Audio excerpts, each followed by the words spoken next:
Welcome everyone. आज हम discuss करने जा रहे हैं फुटप्रिंट्स विदाउट फीट की समरी को। This is quite an interesting story about a scientist named Griffin.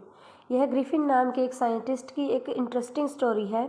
He had been finding ways that could make a man invisible. वह उन तरीक़ों की खोज में लगा हुआ था जिससे कि इंसान की बॉडी को इनविजिबल कर दिया जाए। He got success in his experiment. He developed a formula with which he can become invisible. और एक दिन वो अपने इस एक्सपेरिमेंट में सफल हो जाता है और एक ऐसी तरकीब खोज लेता है, एक ऐसा फार्मूला खोज लेता है जिसके द्वारा इंसान की बॉडी को इनविजिबल किया जा सके। But can be touched and felt physically. लेकिन उससे क्या होता था, उसकी सिर्फ बॉडी इनविजिबल होती थी लेकिन उसको टच और फील किया जा सकता था physically.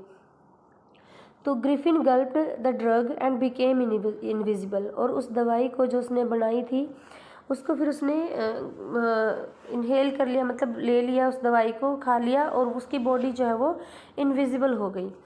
He accidentally stepped in mud and was first seen by two young men who followed his footprints till it becomes faint. उस दवाई को लेने के बाद वो अचानक से उसके मड में उसके पैर पड़ जाते हैं, जिसकी वजह से जहाँ जहाँ भी वो जाता उसके निशान पीछे रह जाते हैं। और ये निशान दो लड़के देख लेते हैं और वो उसका पीछा करने लग जाते हैं तब तक जब तक कि वो निशान धुंधले होकर गायब ना हो गए हों। He was walking on roads and was feeling cold. और अब वो सड़क पे चलता जा रहा था और उसको ठंड लग रही थी क्योंकि इनविजिबल दिखने के लिए उसको अपने कपड़े उतारने पड़ते थे। उसकी सिर्फ बॉडी ट्रांसपेरेंट हुई थी, लेकिन अगर वो कपड़े पहन लेता तो वो दिखाई दे जाता। So he enters a shopping centre to feel warm. और बिना कपड़ों के था, ठंड लग रही थी उसको, तो एक शॉपिंग सेंटर में चला जाता है थोड़ा गर्मी फील करने के लिए। After the stores shut down he chooses to wear some comfortable garments and eat something. और जब वो स्टोर शट डाउन होने वाला है, बंद होने वाला था, तब वो कुछ आरामदायक कपड़े चूज़ करता है पहनने के लिए और कुछ खाना पीना वहाँ पे ढूंढता है और खा लेता है। He initially unpacks a couple of garments and wears them. शुरुआत में वो क्या करता है, सबसे पहले वो क्या करता है, कुछ कपड़ों के बॉक्सेस को खोलता है, कपड़ों को अनपैक करता है और उनको पहन लेता है। At that point from the kitchen of a cafe he eats cold meat and some espresso. और उसके बाद वो किचन कॉर्नर में जाता है उस कैफ़े के और वहाँ से वो कुछ मीट और एस्पेरेसो खा लेता है। Later he decides to sleep on a heap of quilts in a store. और तभी उस स्टोर में जो रज़ाइयों का ढेर पड़ा हुआ है उसके ऊपर सोने का वो डिसाइड करता है। The next morning before he wakes up some store associates had seen starting following him. और फिर अगले दिन जब वो स्टोर के जो एसोसिएट्स हैं, इनकी जो काम करने वाले जो वहाँ पे लड़के आते हैं, वो उसको देख लेते हैं और उसको फॉलो करते हैं। He removed all the clothes instantly and become invisible. तो वो इनविजिबल दिखने के लिए उसको कपड़े उतारने पड़ते ही हैं, तो वो अपने कपड़ों को एक एक करके उतारता है एकदम से और इनविजिबल हो जाता है once again. Now he is wandering without clothes in chilly winters of London. अब वो बिना कपड़ों के कड़कड़ाती ठंड में लंदन की इधर उधर घूम रहा है। He then decides to take clothes from a theatre company as he was sure he will get something there to cover his face too. अब वो एक थिएटर कंपनी में घुस जाता है, वहाँ से वो कुछ कपड़े ले लेता है क्योंकि उसको विश्वास होता है कि यहाँ पे उसको कुछ ऐसा मिल जाएगा जिससे वो कपड़ों के साथ साथ अपनी बॉडी के साथ साथ अपने फेस को भी कवर कर सकता है। He has stolen dull glasses. उसने चश्मे लिए वहाँ से, बोगस नोज और एक नकली नाक ली, and a hat and some bandages for covering his face. एक हैट ले ली और एक कुछ पट्टियाँ ले ली, कि बैंडेजेस ले ली जिससे अपने फेस को कवर कर सके। Then he goes to a shopkeeper's place and stole all his money. फिर एक शॉपकीपर की दुकान पे जाता है और वह उसका सारा पैसा चुरा लेता है। Soon he realises London is quite a busy place to live like this.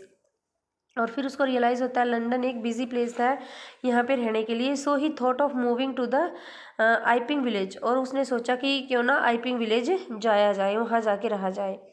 He booked 2 rooms in a hotel. अब वो चला जाता है उस आइपिंग गांव में, वहाँ जाके वो 2 रूम, एक होटल में 2 रूम्स बुक कर लेता है इन ए विलेज, एक गांव में। And reached there.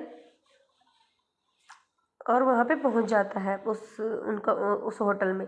It is quite unusual for the villages that an outsider with such a peculiar appearance has come to stay at a hotel throughout winter.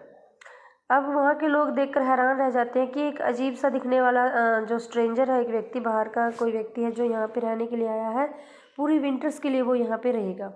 After some time his money exhausted, कुछ समय बाद उसके पैसे ख़त्म हो जाते हैं। And he started stealing from people, और वो चोरी करना शुरू कर देता है पैसों को लोगों के। Furthermore he hit the owner and his wife when they attempt to check his room in his absence.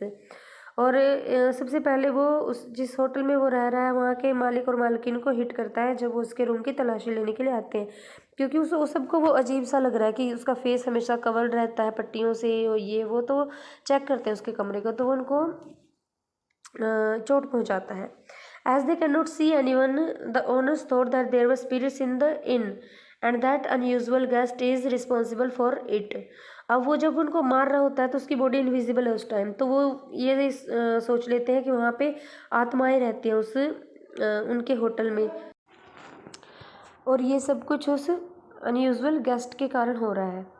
At the point, the town constable is requested to inquire in regard to what his identity is and what he did to her furnishings. और फिर वो एक constable को बुला लेते हैं कि inquiry करे कि ये कौन है, कहाँ से आया, क्यों आया, और ये मेरे फर्नीचर के साथ ऐसा क्यों कर रहा है। मतलब वो कुर्सियों को उठा के जैसे कुर्सियों को उठा के उनके ऊपर फेंकता है, जबकि वो दिखाई नहीं देता, तो उनको लगता है कि कुर्सियाँ अपने आप उठ के इधर आ रही हैं, तो वो कांस्टेबल को बुलाते हैं। This made him annoy and decide to show his identity as a headless man, और इससे वो परेशान हो जाता है और वो अपने आप को दिखाना चाहता है लोगों को एज ए हेडलेस मैन, क्योंकि कपड़े तो उसने पहन रखे हैं, पट्टियाँ अभी तक उसने लगाई नहीं अपने फेस पे, ना चश्मा वगैरह लगाया, तो एक हेडलेस मैन के रूप में दिखाई देता है लोगों को। They can not catch hold of Griffin as he takes off all his garments and become invisible. और फिर वो उसको जब वो पकड़ने जाते हैं तो वो पकड़ नहीं पाते, क्योंकि वो धीरे धीरे क्या करता है, अपने कपड़ों को उतार देता है, जिससे वो इनविजिबल हो जाता है। कंक्लूज़न क्या है स्टोरी का कि ह्यूमन जो है ह्यूमन का जो नेचर है वो है मिसयूजिंग देयर ओन डिस्कवरीज, कि वो अपने ही डिस्कवरीज को मिसयूज़ करता है।